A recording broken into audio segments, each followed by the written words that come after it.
जनजाति मोर्चा ने भारत माता के भारत माता। सर आप आ गया नड्डा जी वेलकम नड्डा जी वेलकम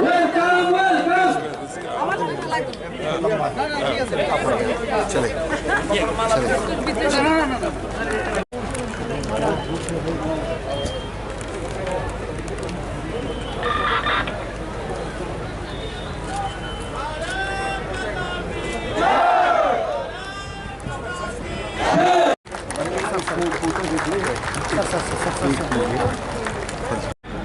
इतनी दूर दूर से आए हुए हमारे सभी देवियों और सज्जनों, मेरे नौजवान साथियों, मीडिया के मेरे साथी, प्रिंट मीडिया, इलेक्ट्रॉनिक मीडिया के मेरे साथी, मैं अपना सौभाग्य मानता हूं कि मुझे आज इस जनजातीय सम्मेलन में, इस जनसभा में आप सब लोगों के साथ मिलने का, दर्शन करने का सौभाग्य मिला है। सबसे पहले तो मैं त्रिपुरा सुंदरी मां, यहां की देवी, इस पावन भूमि की और सारे देश में जिनको हम सब लोग पूजते हैं, ऐसी माता हमारी त्रिपुरा सुंदरी जी को हम नमन करते हैं, आशीर्वाद लेते हैं और उनका नमन करते हुए हम अपनी बात को प्रारंभ करते हैं। जब मैं यहां आया हूं तो इस वीर भूमि को, इस पवित्र भूमि को, जहां महाराजा वीर विक्रम किशोर माणिक्य जी, जो बहादुर जी, जो यहां के राजा रहे, उसी तरीके से फनी भूषण जी, हमारे स्वतंत्रता सेनानी, शांति भूषण जी, हमारे स्वतंत्रता सेनानी, जिन्होंने त्रिपुरा की और देश की रक्षा के लिए अपने आप को, अपना अस्तित्व समाप्त करके ये लड़ाई लड़ी, ऐसे लोगों को, ऐसे वीर लोगों को मैं नमन करता हूं और उनसे आशीर्वाद प्राप्त करता हूं। मैं यहां सभी जनजाति नेताओं का भी आदर समेत उनको भी मैं नमन करता हूं। यह त्रिपुरा की भूमि जो विभिन्न जनजातियों से, लगभग 19 समुदायों से, 19 जनजातियों से त्रिपुरा प्रदेश एक तरीके से खुशहाल, आगे बढ़ने वाला, अपनी आकांक्षाओं को पूरा करते हुए आगे बढ़ने का, पहले विप्लव देव जी और मानिक शाह जी के नेतृत्व में यह प्रदेश आगे बढ़ने के लिए जो आगे बढ़ा है, ऐसी पवित्र भूमि को जहां मैं नमन करता हूं, वहीं मैं जनजातीय समुदाय को भी नमन करता हूं और आशीर्वाद लेकर के अपनी बात को प्रारंभ करता हूं। ये tribal institute, national institute for tribals, इसकी स्थापना 75 साल बाद हुई है। यानी 75 साल में किसी सरकार को यह नहीं लगा कि नेशनल ट्राइबल इंस्टीट्यूट खुलना चाहिए। यह खोलने का काम भी किया तो वह मोदी जी ने किया और अमित शाह ने उसका उद्घाटन करके वह भी समर्पित किया है। यह भी हमको ध्यान रखना चाहिए। अगर मैं बात करूं, आज दिन तक जनजाति गौरव दिवस ही नहीं मनाया जाता था। जनजाति गौरव दिवस के बारे में कोई चिंता ही नहीं करता था। पिछले साल भारत के यशस्वी प्रधानमंत्री ने हमारे यहां 15 नवंबर को भगवान बिरसा मुंडा के जन्मदिन को वह जनजाति गौरव दिवस के रूप में मनाने का निर्णय लिया और जनजाति समुदाय को गौरव प्रदान करने का मौका दिया। तो इस सरकार ने किया, यह भी हमको ध्यान में रखना चाहिए। आज जब मैं यहां आया हूं तो मुझे यह घोषणा करते हुए भी अच्छा लगता है कि भारत सरकार ने arm forces special protection act लगभग 46-66% लोगों के स्थान से उसको हटा दिया है और आपको मुख्य धारा में जीने का एक मौका मिल रहा है। उसी तरीके से 27 सेंटर्स ट्राइबल रिसर्च सेंटर के खोले गए, जिसमें से 50% सेंटर ऑफ एक्सलेंस है। वो विकास की कहानी कहते। उसी तरीके से अगर हम देखें तो आज जनजाति भाइयों पर जो सीपीएम की सरकार में वायलेंस होता था, आज हम कह सकते हैं कि वह आक्रमण और वो वायलेंस, वो जो आपके ऊपर अत्याचार होता था, वह विप्लव देव की पूर्व सरकार में और माणिक शाह जी के नेतृत्व में अब समाप्त हो गया है। अब आप शांति से जी सकते हैं, इस तरीके की व्यवस्था की गई है। खुशी के साथ कह सकते हैं कि भारत के यशस्वी प्रधानमंत्री ने जनजाति समाज को अमृतकाल के अवसर में 75 साल की आजादी के पश्चात भारत के सर्वोच्च पद पर अगर किसी को बैठाने का काम किया है तो वो जनजाति महिला आदरणीय श्रीमती द्रौपदी मुर्मू को वहां पर सुशोभित किया है, देश के सर्वोच्च पद पर। यह सबसे बड़ा सम्मान आजाद भारत में जनजाति समाज को और जनजाति समाज से निकली हुई साधारण परिवार से एक महिला जिन्होंने जीवन को कष्ट में जीते हुए भारत की मूल्य और भारत की मूल धारणाओं को अपने साथ समावेश करते हुए जीवन व्यतीत किया, ऐसे महान विभूति को भारत की राष्ट्रपति बनाने का काम यशस्वी प्रधानमंत्री ने किया और जनजाति समाज को एक स्थान देने का प्रयास हुआ है। उसी तरीके से मैं जब जनजाति समुदाय के साथियों से मिल रहा हूं तो मैं ये गौरव के साथ कह सकता हूं कि पहली बार भारत सरकार में इतना ज्यादा प्रतिनिधित्व सरकार में जनजाति समाज को दिया तो नरेंद्र मोदी जी ने दिया।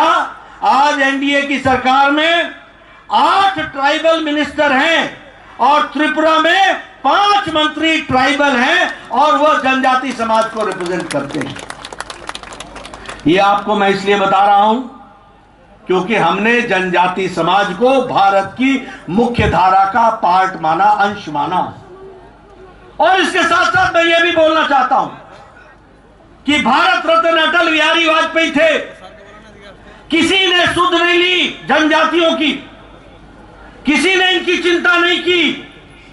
अगर ट्राइबल मिनिस्ट्री, अगर जनजाति मंत्रालय जनजाति भाइयों के विकास के लिए किसी ने भी स्थापित किया तो वो भारत के भारत रत्न अटल बिहारी वाजपेयी जी प्रधानमंत्री थे जिन्होंने इसकी चिंता की। और आज हमारे जनजाति क्षेत्र से संबंध रखने वाले आपकी तरह जमीन से निकले हुए अर्जुन मुंडा जी, आज वो भी मंत्री के रूप में हम सब लोगों को जीवन में जनजाति समुदाय की चिंता कर रहे हैं। जनजाति, भूटिया जनजाति, चकमा जनजाति, गारो जनजाति, जमातिया जनजाति और सभी 19 जनजातियों को भूल नहीं सकते हैं क्योंकि उन्होंने त्रिपुरा की संस्कृति के साथ साथ भारत की संस्कृति की रक्षा के लिए मुख्य धारा में शामिल होकर के इस प्रदेश को और इस देश को आगे बढ़ाने में अपना योगदान किया है। वैसे ही जब मैं जनजातीय समुदाय की बात करता हूं तो हम लोग एक खूबी जनजातीय समुदाय के बारे में जानते हैं कि वह उनका चाहे जनजाति हो, चाहे उनका इलाका हो, चाहे उनका गांव हो, ये आत्मनिर्भर समाज की कल्पना, ये जनजातीय समाज की कल्पना से जुड़ा हुआ है। जहां जनजाति होती है वो आत्मनिर्भर होने के लिए अपने ही समुदाय के साथ आत्मनिर्भरता की ओर बढ़ने का प्रयास करती है। और हम सबके लिए बड़ी गौरव का विषय है कि प्रधानमंत्री नरेंद्र मोदी जी ने इस देश की जनजाति ताकत को पहचाना। भारत के यशस्वी मुख्यमंत्री ने, प्रधानमंत्री ने इस देश के जनजाति गौरव को पहचाना। यह जनजाति समाज सिर्फ देखने में सीधा साधा देशभक्ति नहीं है, यह वह समाज है जिसने जब जब इस देश पर कोई संकट आया है तो रक्षा करने के लिए जनजाति समाज हमेशा अग्रसर रहा है। ऐसे को पहचाना है तो हमारे प्रधानमंत्री मोदी जी ने पहचाना, देश के लिए अपना योगदान किया है, उसको एक तरीके से म्यूजियम के रूप में स्थापित करने का काम किया है।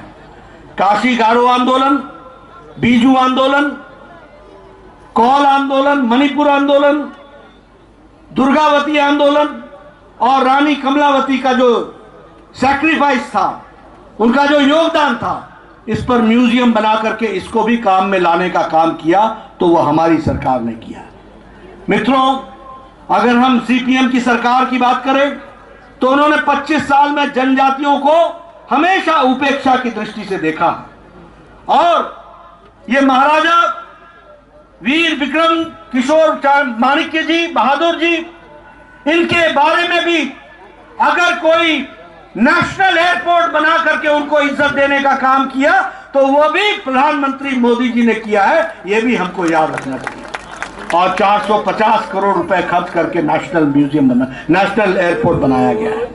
उसी तरीके से अगर हम देखें तो चाहे वो थंगा डारलोंग हो, चाहे वो बेनीचंद जमातिया जी हो, चाहे वो बॉल म्यूजिक हो और फिर चाहे वो बांसुरी हो, पद्मश्री दे करके जनजाति भाई को मुख्य धारा में काम करने का काम किया तो प्रधानमंत्री मोदी जी ने किया।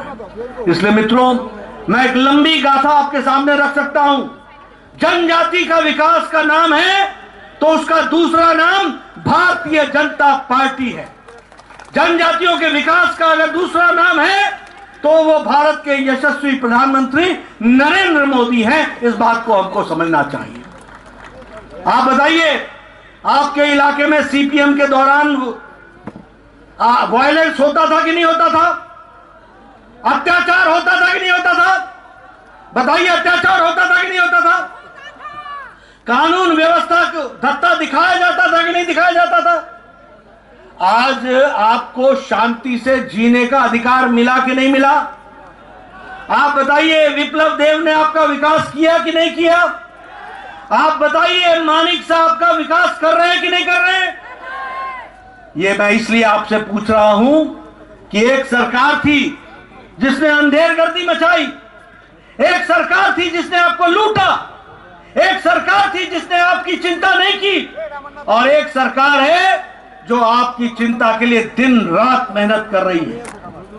और इसलिए मित्रों, जब मैं इस जनसभा को संबोधित कर रहा हूं तो आपके माध्यम से 19 की 19 जनजाति भाई और बहनों को मैं भारतीय जनता पार्टी की तरफ से यह संदेश देना चाहता हूं कि आप ये समझ लीजिए कि जनजाति का विकास का पर्यायवाची है तो वो भारतीय जनता पार्टी है। अगर विकास को मूर्त रूप देने वाला डबल इंजन की सरकार का नेतृत्व करने वाले नेतृत्व है तो वो यशस्वी प्रधानमंत्री नरेंद्र मोदी है। और उसी तरीके से यहां पर आपको डबल इंजन सरकार की प्रसाद को आप तक पहुंचाने का काम अगर कोई कर रहा है तो मानिक शाह, राजीव भट्टाचार्य, जिष्णुदेव, विप्लव देव और ये तमाम मंच पर बैठे हुए लोग आप तक उसको पहुंचाने का काम कर रहे हैं। इस बात को भी हमको ध्यान में रखना चाहिए। इसलिए इस धूप में आपका ज्यादा समय न लेता हुआ, मैं समझ सकता हूं कि आप कितने कष्ट में हैं। मैं ये भी समझ सकता हूं कि आदमी तो छोड़ो, कैमरे को भी छाया दिखाया जा रहा है, उसके ऊपर भी तौलिया रखा जा रहा है। मैं गर्मी और धूप समझ सकता हूं, मैं पत्रकार भाइयों की भी तकलीफ समझ सकता हूं, इसलिए आपका ज्यादा समय नहीं लूंगा। लेकिन यह निवेदन करने जरूर आया हूं कि भारतीय जनता पार्टी सही मायने में आपकी चिंता करने वाली पार्टी है। भारतीय जनता पार्टी सही मायने में आपको मुख्य धारा में शामिल करने वाली पार्टी है। भारतीय जनता पार्टी आपके विकास के लिए शिक्षा, स्वास्थ्य, परंपरा, विकास, किसानों की चिंता, आपकी परंपरा को बचाने का काम यह कोई कर रहा है तो यह भारतीय जनता पार्टी कर रही है। और नेतृत्व हमें सबको मोदी जी का आशीर्वाद प्राप्त है। इसलिए आपसे मैं निवेदन करूंगा कि आप जनजाति क्षेत्र में किए गए कार्य को गहराई से समझें, जानें और भारतीय जनता पार्टी को आप आशीर्वाद दें। इन्हीं शब्दों के साथ बहुत बहुत धन्यवाद।